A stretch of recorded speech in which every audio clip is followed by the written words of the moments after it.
Hello, team. Welcome to another ATP Geopolitics video with myself, Jonathan MS Pearce. This is a Ukraine war news update. The first part there are four. Well, now it's about the 23rd of January 2025. It's the 22nd at the moment for one more minute.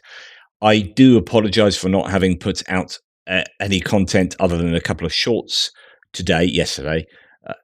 It's been an insanely busy day. We've just been out having a meal together with Ivan from Car for Ukraine and the whole team here who has driven these three vehicles out here. And a wonderful, wonderful, wonderful, wonderful bunch of people just drawn together by a strong sense of morality and decency. What an eclectic mix of people, but such a motley crew of beautiful human beings. I couldn't be more honored to be accompanied by these people. We have had a very, very busy day. We started at the military cemetery in Lviv, and I have never been as emotional as, well, in my life, I don't think. At one particular point, I don't want to be too exploitative, and I've been thinking about this, but I am probably going to release a video that I just recorded sitting on a bench, just talking to the phone, whereby I was very, very emotional and watching I couldn't tell because her back was to me and she was crying into a photograph, and I couldn't tell whether it was a mother or a wife of a fallen soldier. But my goodness, everything hit home. Everything came together at that point, and I fell apart and couldn't, I couldn't get it together. And thought I had to commit. I felt I had to record something of my thoughts there, because you have these real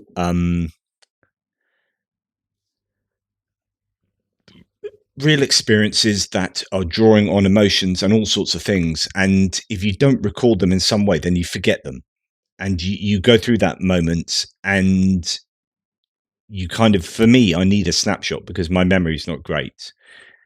And so I thought, I'm going to record this, and then later I know I was expressing my thoughts to the others and fell apart again. And we all had quite an emotional time. We'd been at Auschwitz the day before, and then this military cemetery, and seen actually a full band play at someone's funeral that was conducted there at this cemetery. So that was already, teeing it up. And just the whole of the war, the rank unfairness of the war. You look at the wave of flags fluttering in the wind as you recognize the sheer volume of people that have died in the Lviv city alone, and this is replicated right across the nation. And so I committed my thoughts to the camera, and I thought, do I ever publish that? Is that just for me personally? And then I think, well, there is utility in that, and I don't want to be exploitative, some kind of war porn or whatever it is that you could criticize what I do. Yeah, whatever, go for it. I know my intentions are,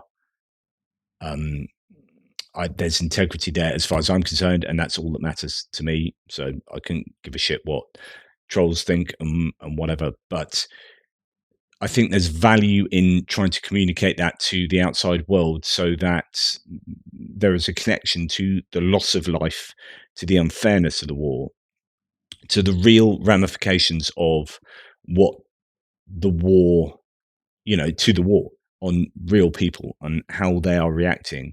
And it hits home sometimes. And that's one of those moments. So I think I probably will release a video of me in pieces.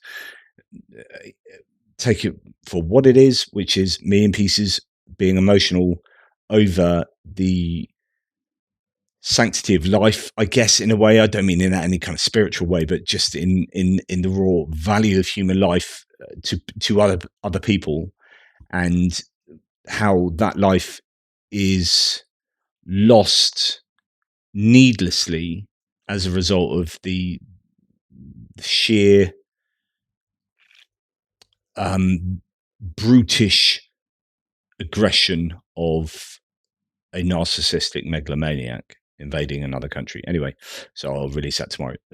It's a long intro to this video where I'm just going to talk about my normal stuff, but we've done quite a lot today, and visiting the workshop and a memorial and all sorts of stuff. But yeah, hopefully you'll get a sense of that in dribs and drabs from what I do. Yeah. So we'll go to the Ukrainian General Staff figures for the Russian losses for the day before. All the usual caveats apply, and you can find them in the description to the video below. And we'll start with the personnel losses, which are absolutely staggering today, 1,950. And I know this is quite late now. We'll almost be producing the next figures. But 1,950 is almost 2,000. That's really ticked up.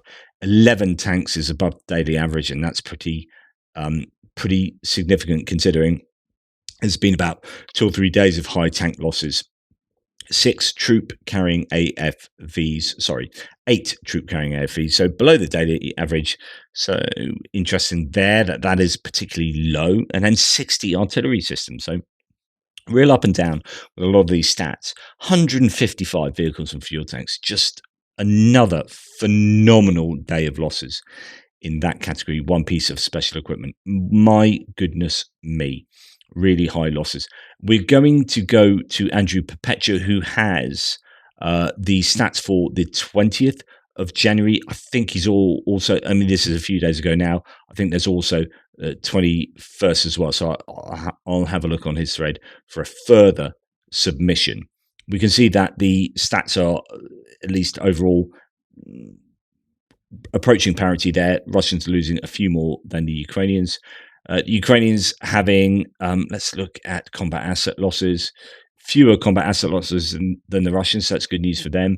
We have, what do we have? A few pieces of artillery, M777s, M119, Western artillery there. Not too bad on the damaged to destroyed and abandoned. We have quite a few, no tanks, which is significant. IFVs, 5 of them. We have a Bradley thrown in, but otherwise old Soviet kit. The Bradley's damaged. APCs, we've got 6 there. Almost all of them M113s. There is a VAB, a French one, thrown in as well. And then MRAP and 4 IMVs, Humvees and whatnots.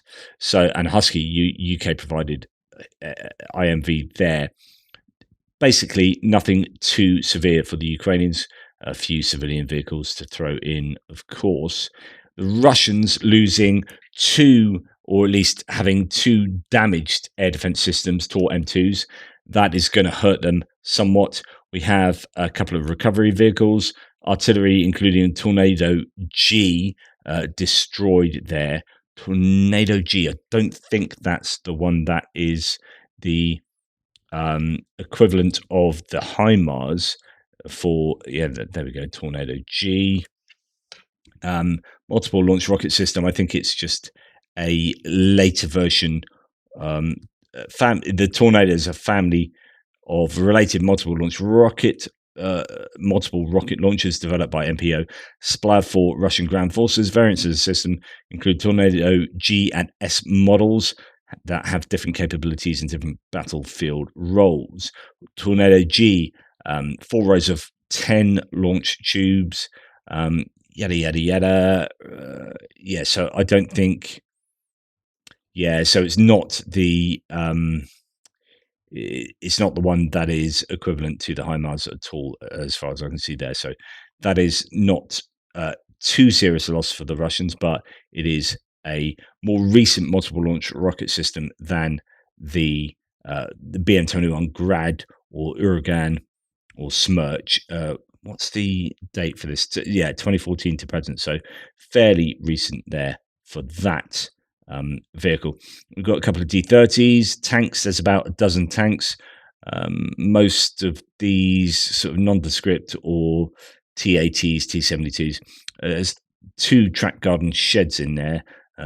which I think tells you something. Then you've got a good dozen, actually more, maybe approaching 20 infantry fighting vehicles, 15, 20 BMP 1s, 2s, 3s, a couple of BTRs and whatnot, and half a dozen AFVs as well, all of those nondescript. And then we're on to civilian vehicles. So fairly heavy list of losses there. The Russians losing, I think, more valuable kit than the Ukrainians across the 20th, with 126 personnel losses thrown in too. That's the 20th. Now have the 21st, 160 losses, and a huge set of losses for the Russians. So these are effectively yesterday's losses, just a huge number of Russian losses. We'll look at the Ukrainians first. We've got an command and control system, M577. So that's a fairly valuable piece of kit. 4 pieces of artillery, most of them 2 S1 Grodzika, and a couple of tanks. Nothing too valuable there. A captured YPR-765, the Dutch version of the M113, and a destroyed BMP. A couple of APCs, a few MRAPs. Nothing particularly to worry about for the Ukrainians. The Russians losing, as mentioned, a tremendous amount of equipment. So it's just going to be a matter of mass here.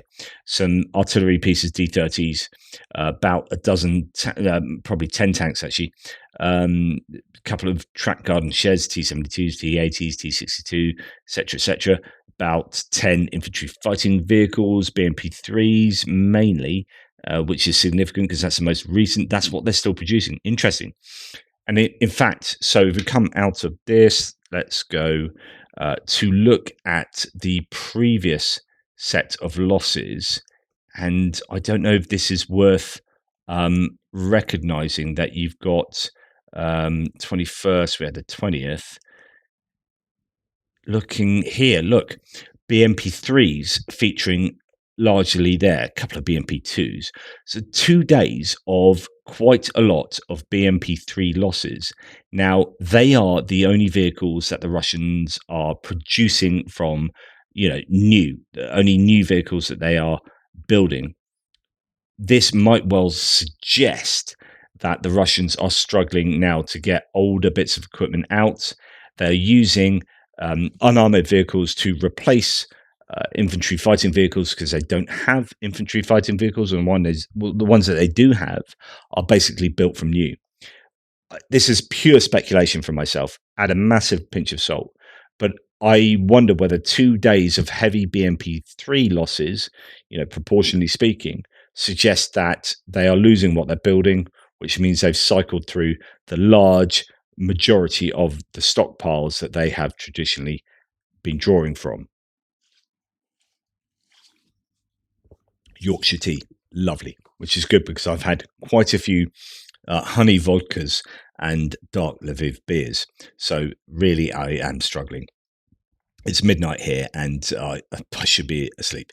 Anyway, moving on. So, yeah, I wonder what you think about that, but certainly more BMP3s than I would expect to see.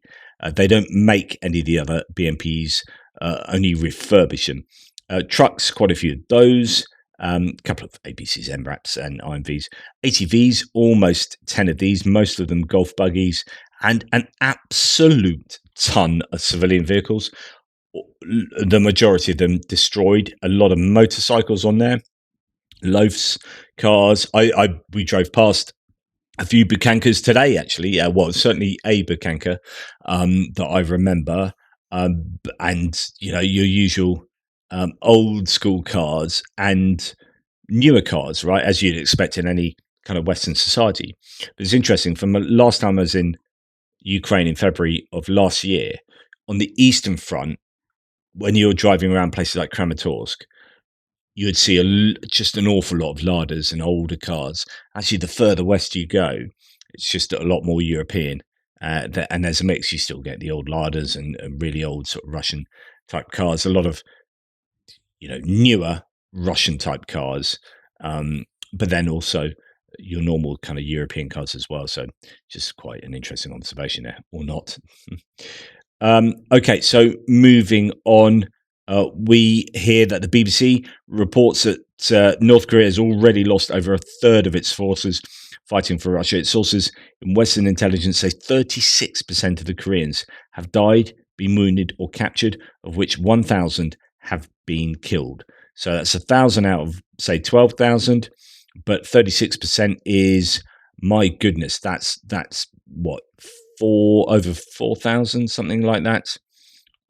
Of the Russian losses there. So, Kursk region, about 1,000 North Korean soldiers participated in the war have been killed, and the total number of wounded, killed, missing, and captured is about 4,000. Yeah, so really staggering numbers there. Now, Max 24 also says that Zelensky stated that, quote, there are more than 60,000 Russian soldiers in Kursk regions, as well as 12,000 North Koreans, of whom 4,000 have already died. So that is what the BBC have said. I don't know who is depending on whom there, whether they are arriving at those figures independently or whether Zelensky is repeating what the BBC have said, or indeed vice versa. I'm very grateful to the AFU for being in the Kursk direction. He also noted that Russian armed forces wanted to capture Kharkiv. Yeah, sure. I was speaking in the car yesterday about how it's very clear that Ukraine see Kursk as being definitely valuable. They are seeing that as more valuable to maintain than it is, to hold on to some of the Eastern Front. Now, Malcontent News report that we know what the Ukrainian number of Russian casualties, KIA and WIA, so killed in action, wounded in action, is closer to reality than many thought, including us. In November, I may have retweeted Dylan's comment on the 3rd of December. So basically, this is an analysis of the losses for the Russians, worth looking into. Deputy Minister of Defense of Russia and Putin's cousin, Anna Evgenievna, let slip, and I reported this during televised coverage of the State Duma, that there is a minimum of 48,000 Russian troops missing in action. She was admonished on live TV for sharing sensitive information. We know that number is the basement. On December the 25th, Moscow's mayor, Sergei Sobyanin, reported that 600,000 Russian soldiers are receiving long-term care for severe psychological and physical injuries in the Russia-Ukraine war. I think that's a bit of a problem to quote that number, because that was a guy saying that those people were in one hospital, and it's thought to be a misstatement. He was misspeaking on that number. It could be like 60,000 rather than 600,000. But anyway, we define it as severe, as Sobyanin was quite clear that the 600,000 are incapable of returning to the front and incapable of working full-time on civilian roles. So take that claim with a pinch of salt. On November the 29th, Medusa and Mediazona, BBC, reported that 80,973 Russian service members have been confirmed killed in action. The information is gathered using public obituary records with Russia and cross-referencing military service records. The number is an absolute basement, as I often maintain, as some Russian federal districts have banned obituaries from being published, and not everyone who dies gets a funeral obituary announcement. And also, this is my addition here, it doesn't include DPR or LPR stats either. So this is a real low basement number, and it's likely to be many times higher than that.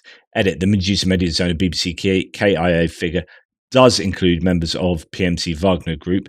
The figures from the Kremlin on WIA, MIA do not include those wounded, missing prior to July 2023, as already noted. So it includes Wagner, but not DPR, LPR. None of these numbers include Russian penal soldiers or members of the former PMC Wagner Group who did not transfer to the Russian Ministry of Defense in 2023. That means most of the Russian casualties in the Solidar Bakhmut offensive are not included. Please read the edit above. Russian penal soldiers who are wounded are not counted, as they are ineligible for post-combat treatment and pensions from the Russian Ministry of Defense. They only get treatment to stabilize and then are released. This is a common complaint from penal soldiers and their families. It also does not include elements of the former 1st and 2nd Army Corps of the so-called Donetsk and Luhansk People's Republic, as I mentioned previously. So now it's time to do some maths. 80,973 KIA as of the 29th of November, 48,000 MIA as of 3rd of December, and 600,000 WIA as of the 25th of December. I would discount that last number, though. So this could be a bit of a problematic conclusion then.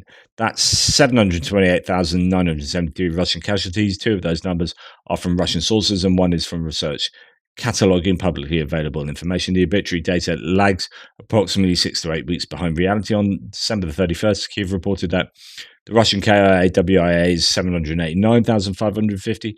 The average reported Russian casualties from 26th to 31st of December was approximately 1,700 a day. So back out 10,200 to 700. I'm not sure what the English is doing there. Anyway, Ukraine's official figure is off by about 6.5%, is basically what they're saying, of the verified number, which is an absolute basement. That's impressively close. Accounting for the 6.5% number doesn't even require mental gymnastics. Russia may not count PMC Wagner's losses because it was a PMC, but Ukraine sure does.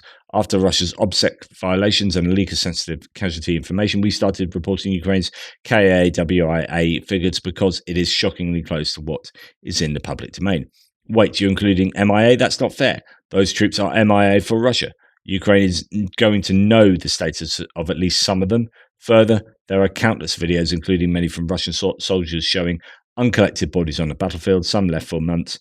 Those troops are listed as MIA because in Russia, no body equals no benefits. Fine. Why don't you do that for Ukrainian losses? According to the Russian Ministry of Defense, the Ukrainian forces fighting the Kursk region, as one example, have been completely killed more than three times over, and more M142 HIMARS have been destroyed than sent to Ukraine, and over 30 Patriot air defense systems, and Russia has shot down over 75% of the Su-25s in the world that aren't part of the VKS, Belarus or North Korea, and Russia has killed over 10,000 NATO troops and mercenaries. Any news organization in Russia could audit Ukrainian obituary announcements. They won't because the official numbers from the Russian Ministry of Defense must never be questioned. In Russia, you go to jail for that. It's a really interesting point. So they could do what BBC Russia do, and Mediazona and Medusa, which is to account for the Russian, the base Russian losses given what is publicly announced. But they don't. Why don't they? Well, because if they do, then the truth would be too far away from what they are claiming. So it's an interesting point. This source continues. And it's important to note that no one knows the exact number, not even Russia or Ukraine. I also acknowledge 4 absolutes in war. 1, the first victim is the truth. 2, all combatants exaggerate enemy casualties. 3, all combatants minimize their own casualties. 4, all combatants exaggerate civilian casualties. The degree of exaggeration depends on the nation and its values. Estimating casualties on war at this scale is a very difficult business, and every methodology has its pros and cons. This post is only meant to point out that Ukraine's published estimates are accurate, using a snapshot of leaked data to audit the figure and likely conservative. Okay, yeah, make of that what you will, but I have been maintaining for some time that the Ukrainian general staff figures are at least largely accurate. Now, we've got more evidence that Book M3 here has been destroyed by an FPV drone strike, or at least taken out. We don't know what the extent of the damage is. There have been quite a few book systems taken out in the last few days that have found themselves on the loss list, with general staff claiming that quite a few air defense systems have been taken out this week. Now, this is massively, massively, massively worrying. I've long maintained that the North Korean soldiers and material are, in fact, a game changer. They have changed the game in as much as the war, I think, would be biting into Russia's ability to continue to prosecute this campaign, this conflict, had it not been for the North Korean soldiers, 12,000 soldiers and material, and we'll see some more evidence of further pieces of kit that the North Koreans are sending to Ukraine, to Russia to fight against Ukraine. I think had they not had the access to these North Koreans, that Russia would be in much greater trouble than it already is. So this is changing the game. And the worst possible situation concerning North Korean soldiers would be that more have been promised, more will turn up, and more equipment will too. And that appears to be what appears to be the case, according to the New York Times, who say that North Korea will send reinforcements to Russia within the next 2 months. North Korean soldiers are expected to arrive. Now, you can dismiss these people as mere cannon fodder, but they will attrit the Ukrainians, and the Ukrainians cannot replace their soldiers to the rate that North Korea, for example, or Russia, indeed, can replace theirs. Now, Russia may be under immense pressure. They might be being attrited at rates that are massively, massively problematic for them. Ukraine has scant few resources to draw on, particularly in the domain of human beings. So that for every 10,000 North Koreans that are thrown at the Ukrainians will lose an amount of people that they would not have lost had the North Koreans not been engaged. So the material cost and the personnel cost for the Ukrainians is not insignificant. So even if the Ukrainians do an absolutely phenomenal job of attriting the North Koreans at a ratio that is very, very good, it is still bad for the Ukrainians. There's no way that you can paint this picture of the North Korean involvement in the war in a positive light. Even if the Ukrainians are attriting those North Koreans at 20-1, that one that is lost for the Ukrainians would not have been lost had the North Koreans not been there. That's the point. So the more North Koreans that are thrown at the problem as far as Russia are concerned, the worse it is for Ukraine. It's a real challenge. Right, distance munitions. So a massive wave of drones again sent last night. I mean, goodness, they are sending them as we speak. There are explosions around, I think, Zaporizhia at the moment, other places around Ukraine. So this is dreadfully out of date already, but nonetheless, I will tell you. 99 launched, 65 shot down, 30 suppressed by electronic warfare. That's 95 out of 99. That means 4 have got through at some point. That's pretty good interception rates. There seemed to have been quite a bit of focus on Mykolaiv. Some affected areas at lunchtime today. Many apartment buildings and private houses were damaged, leaving many without either power, gas, heat, or three. We also have Sumy being hit by a drone. 3 people received relatively minor injuries. I don't know if that is a drone directly hitting that target or that place, or whether it is one that was taken out by electronic warfare or air defense. And then Ukraine themselves hit, according to Astra, a chemical plant, Saratov says in Saratov, a region suffered some damage. A workshop was hit, but it doesn't seem too serious and maybe won't stop production. Such plants are almost always producing explosives these days. And when we hear from Sursky that the Russians have been reduced to 50% of their ammunition, of their fire rate, compared to what they were using maybe at the peak of the war, then the Ukrainians have done a good job at hitting both depots and manufacturing facilities for gunpowder, for shells, for explosives.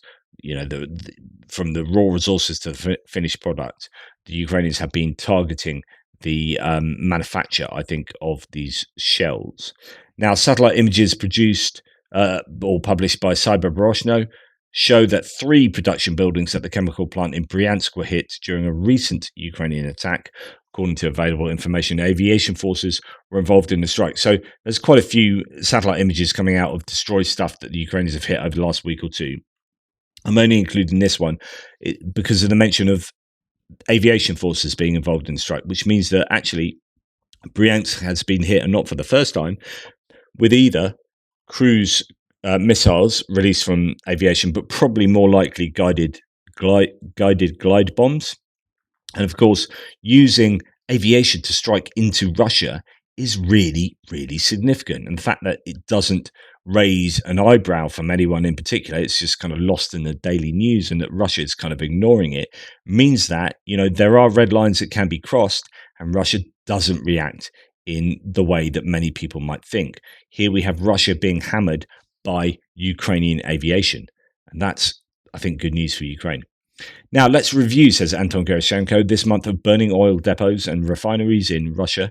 In the second half of 2024, the area of drone hits covered the entire central part of Russia up to the Volga River. Since 2025, drones targeted oil depots in Engels and Voronezh region several times in a row.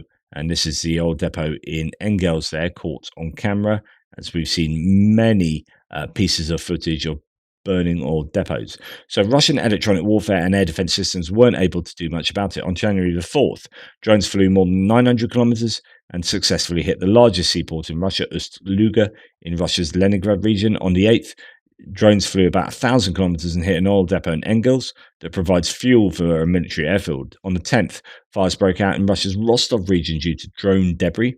On the 11th, Russian-occupied Crimea and a number of Russian cities were under attack.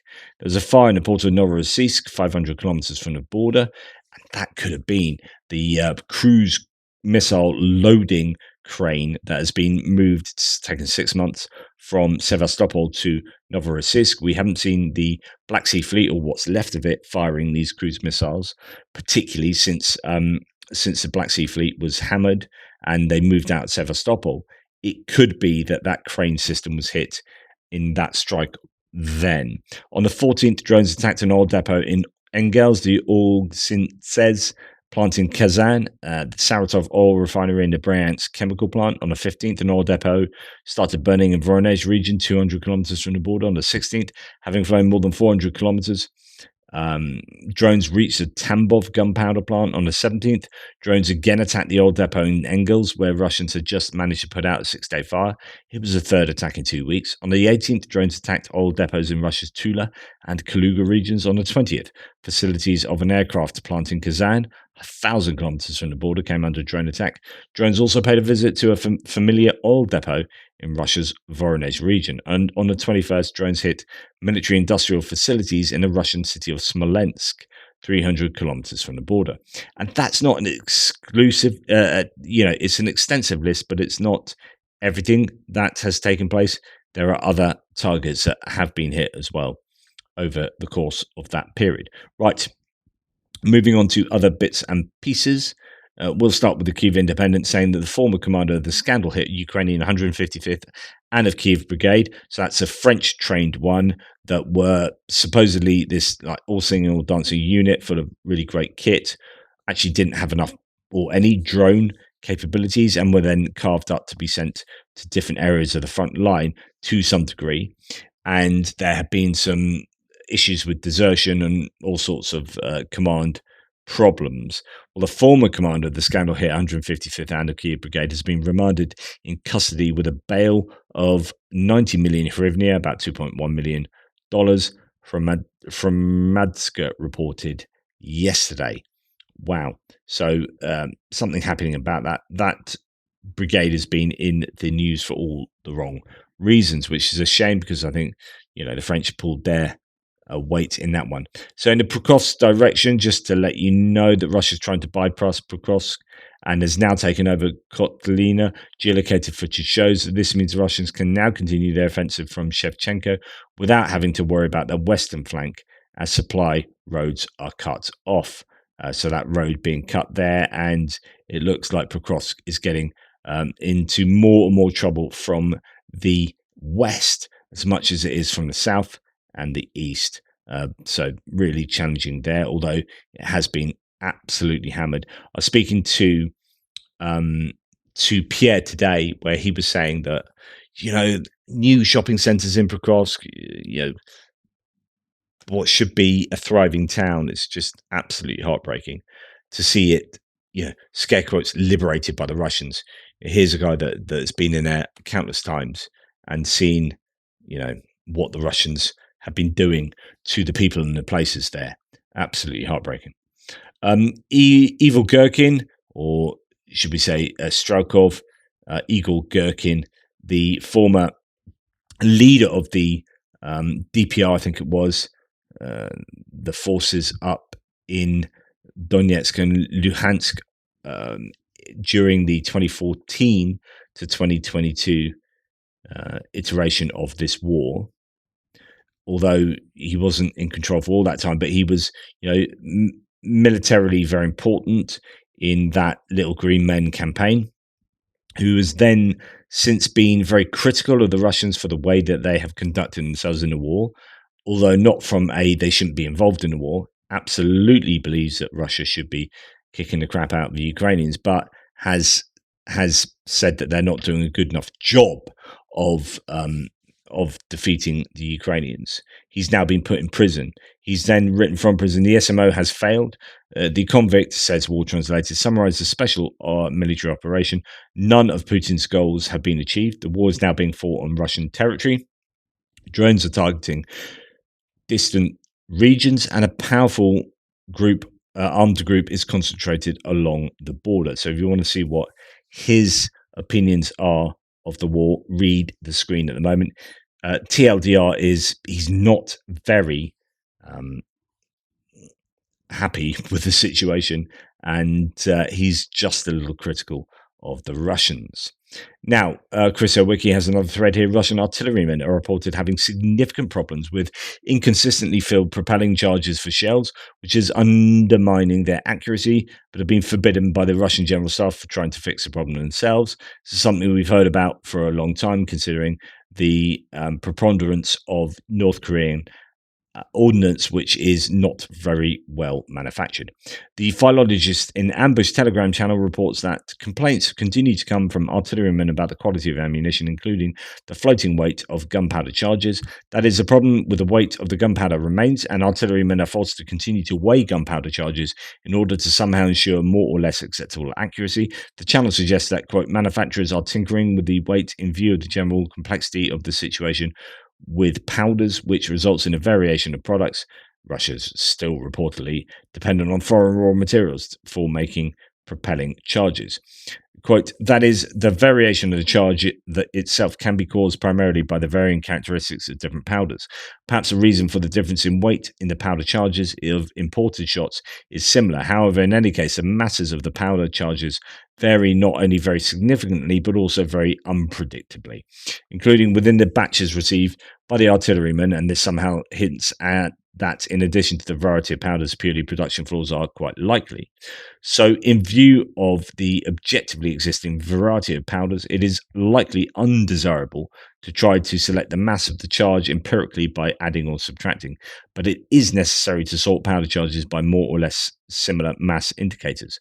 Otherwise, there are high risks of random dispersion, and such sorting is impossible without weighing the charges. The problem is, as the author notes, that the Russian MOD has specifically prohibited soldiers from carrying out the disassembly, weighing, and selection of charge mass in the field. This is not actually a new prohibition, but has been in place since at least May 2024. According to the Two Majors channel, artillerymen measured the charges they had been given and found significant variations in weight. However, this discrepancy was blamed on soldiers tinkering with the charges rather than on manufacturing issues, hence the prohibition.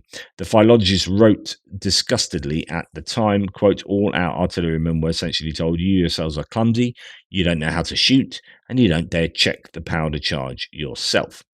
Because with all these checks, you are making the respective representatives of industry nervous, and we are already fed up with your appeals.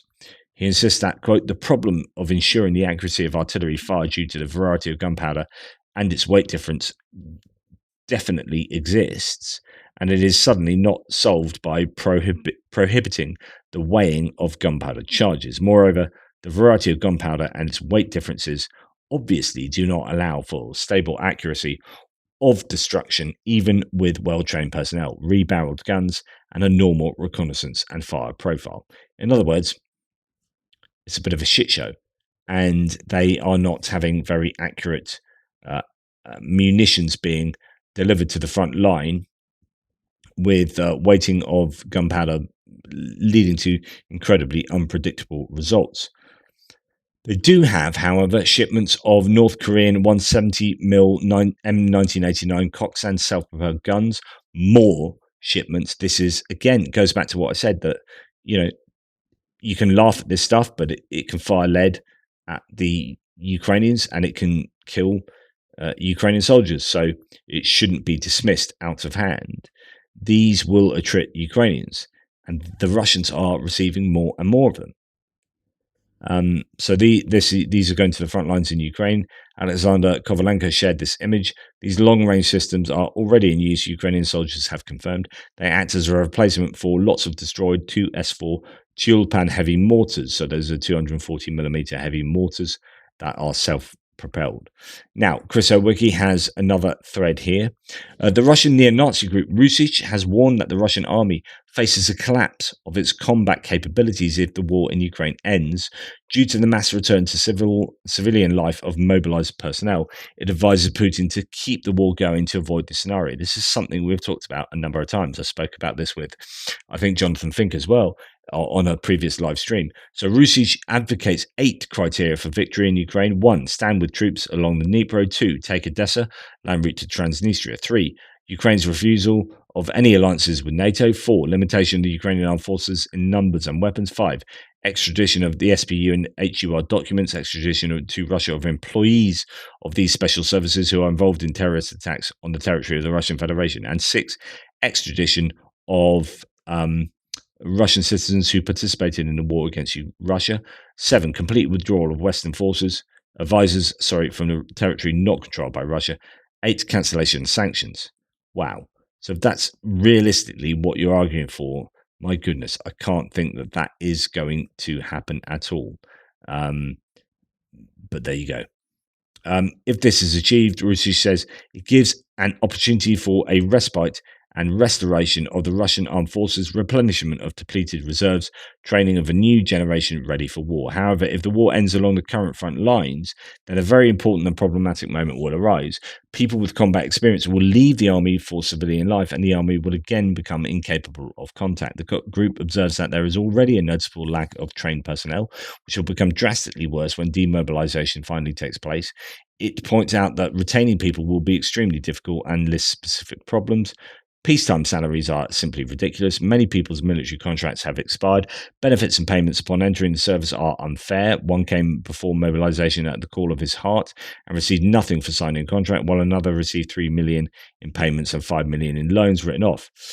And this is taking its toll. They don't rotate the mobilized, saying that they have experience, and that is why 500,000 men, and there are many times fewer in the ranks, have been taking the rap for an entire country with a population of 148 million since 2022.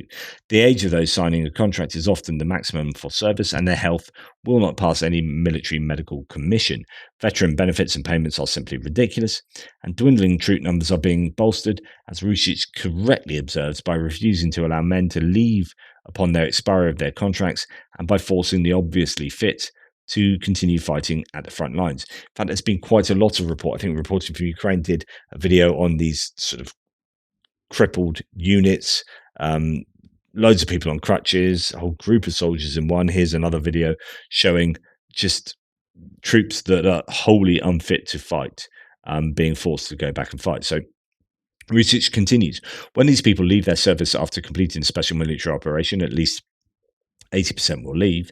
There will be a shortage of personnel and specialists. Combat experience, unfortunately, is almost not taken into account, and many new manuals on conducting military operations were written by people from academies who saw the war from a couple of videos on the internet.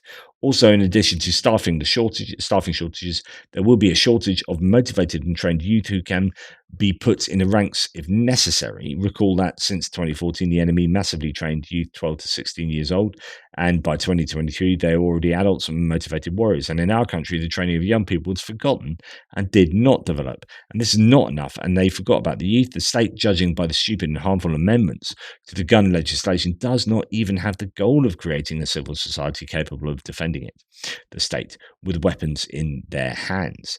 And after the special military operation, this problem will be forgotten again. especially if the special military operation does not end with a complete victory. Then this will mean a continuation of the war in a few years. Again, they cheated. Our enemy will learn all the lessons, and we will not prepare a reserve. The phrases of some degenerates that we will mobilize all veterans of the special military operation in case of the new war are all nonsense. Those who were most likely will not want to fight again. You will not find them and will not mobilize them. People are already thinking about how not to get into the next war. The frozen conflict will begin in a few years, maybe a decade, and the people who went through it will simply grow old, lose their health and skills, and the war will take on other forms. Rusich advocates a series of reforms to create a bigger and better trained reserve, including conditioning migrants, acquisition of Russian citizenship on joining the assault troops. If they perform their tasks with dignity and survive, then grant them full citizenship.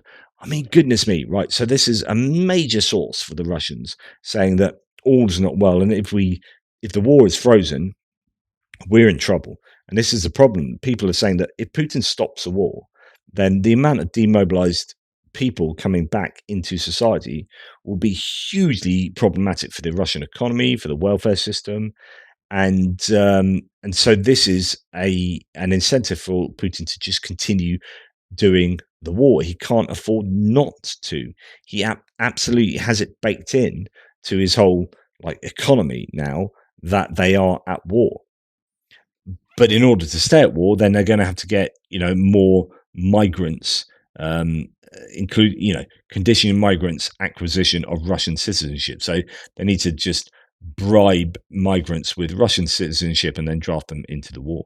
To avoid weakening the Russian army through an outbreak of peace, Rusich advocates for the war to continue until complete victory. Hopes for a quick peace and rest are rather harmful for the Russian people at this stage. With these modest achievements, wow, pretty harsh there. Now, Tim White says now more in the news of Russia and that it's been spying on the UK underwater cables and infrastructure. In his statement to Parliament, Defence Minister John Healey revealed it was the second such incident in a couple of months and told Putin that the UK will not shy away from robust action. And this is in reference to the ship Yantar, seen in the images there, the one with the blue hull. Russia, of course, denies it's a spy ship, but Britain has been covertly monitoring it for a while via submarine, so there is zero doubt about the allegations made by London today. Indeed, Ocean Technical says the Royal Navy is closely shadowing the Russian spy ship Yantar as it moves through the English Channel. Seen here, Yantar is flanked by the HMS Somerset, a Royal Navy frigate, guarding against what the UK calls a growing Russian threat to offshore infrastructure in European seas. And John Healey, the Defence Secretary, said, quote, "My message to Putin is clear. We know what you're doing, and we will not shy away from robust action to protect Britain. Alongside our joint expeditionary force and NATO allies, we are strengthening our response to ensure that Russian ships and aircraft cannot operate in secrecy near UK or NATO territory."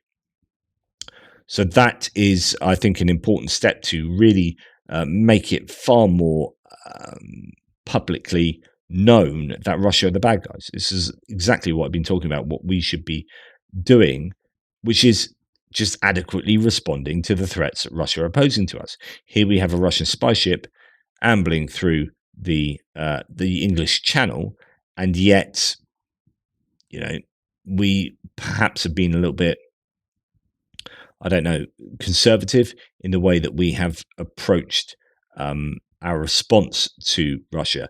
And it's good to see that we are being a little bit more forthright. Now, I've talked a lot about diversifying Ukraine's energy sources, and I think becoming more energy independent is incredibly important for their security. And you can do that with these renewables. Well, it appears people have been listening to me. No. Ukraine's largest private energy company, says Kyiv Independent DTEK, has announced plans on the 22nd yesterday to invest 450 million euros in expanding the Tuligulska wind power plant near the Black Sea coast. So trying to get more energy from wind power in this case, which I think, it's easy. I think it's easier to destroy a thermal power plant, or at least stop it working effectively, than it is to destroy a really spread out wind farm. Now you can talk about the infrastructure that kind of takes it all in and whatnot, but actually, for long term damage, you need to knock all of those wind turbines down, and that means a lot of missiles hitting at exactly the right place. It's pretty difficult and not very efficient to take out such a massive wind farm, and I think there's therefore merit in making regions more energy independent by having localized production that's spread out over many, including just solar panels on the top of your institution, like a hospital or whatever, to just help you through these times when you have energy blackouts, so on and so forth. Anyway, that's enough from me. Sorry, it's a long one today. But hopefully you appreciated that. Really appreciate any support from you guys in helping us get these vehicles uh, to where they need to get to, which we have done, albeit done. But there have been some costs involved. I don't like doing this, but if you do have the wherewithal to support what we have done in getting them here, and also in continuing to produce content that is um, relevant through the experiences we're having. We're spending a few days in Lviv. There's an interview taking place, like a not quite a panel event, but a like a public interview event thing that Jonathan Fink and myself are putting on, or him particularly is putting on um, soon in Lviv. Then we're going up to Kyiv to do some things there, and we'll be reporting from there. So any support, I don't feel too comfortable doing this, but any support that comes to the channel will help us be able to do that and help the team that is out here um, do that. It's all really appreciated. But thank you so much for being patient with my output, which has been somewhat inconsistent due to the demands of what's been going on a daily basis. Long and short of it is, thank you guys for being amazing. I'm privileged to be spending some time out here with the amazing people I am that have come from the UK, from the Netherlands, meeting wonderful Ukrainian people. Just I have a joy of humanity at the moment, whilst also understanding the juxtaposition of the lack of humanity coming from the other side of the border. Anyway, take care, y'all. Big love, and I'll speak to you soon.